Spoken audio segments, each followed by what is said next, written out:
Great to have you with us as we near the end of another week together here. And we begin tonight with this urgent warning from the White House late today on the threat from Russia.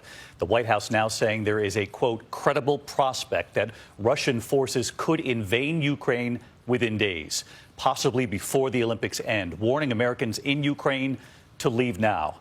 Tonight, the U.S. military deploying another 3,000 troops from Fort Bragg to Poland. And we are now learning more tonight about a phone call now set between President Biden and Vladimir Putin for tomorrow.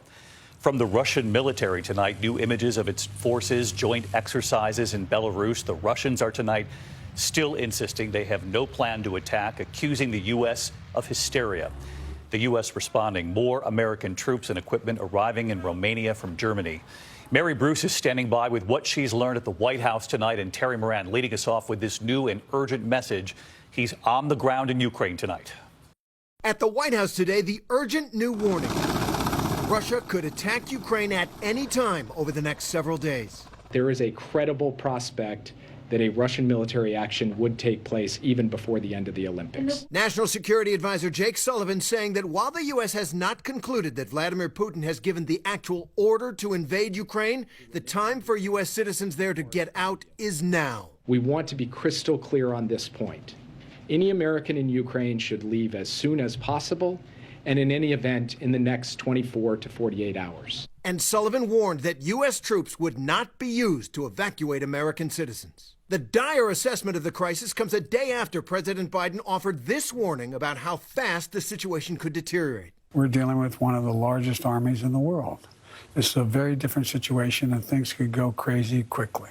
Another ominous sign, talks between Russia and Ukraine have all but collapsed in Berlin. After 9 hours of negotiation, the two sides couldn't even agree to a joint statement. It comes as the Russians conducted their second day of massive war games around much of the Ukrainian frontier and sent more warships into the Black Sea. In response to the daily buildup of Russian forces, the U.S. sent 90 tons of military aid to Ukraine just today, including more Javelin anti-tank missiles, as well as ordering 3,000 more soldiers from the 82nd Airborne to leave Fort Bragg for Poland. American F-16s also arrived in Romania today as U.S. forces continue to bolster NATO's eastern flank. But the White House insists no U.S. soldier will step foot in Ukraine to fight. For Americans who live here, the call for them to leave is hard. 25-year-old American teacher Aaron Starr, who has a job and a Ukrainian girlfriend here in Kyiv, told us he won't evacuate yet. It's hard to leave your life. Like, obviously, if there's an actual war, I'll leave, okay? I'm not going to live in a war zone. But in advance of that, it's hard to leave. Terry Moran with us live tonight from Ukraine. And Terry, this new message from the White House today, we all noticed the change in language.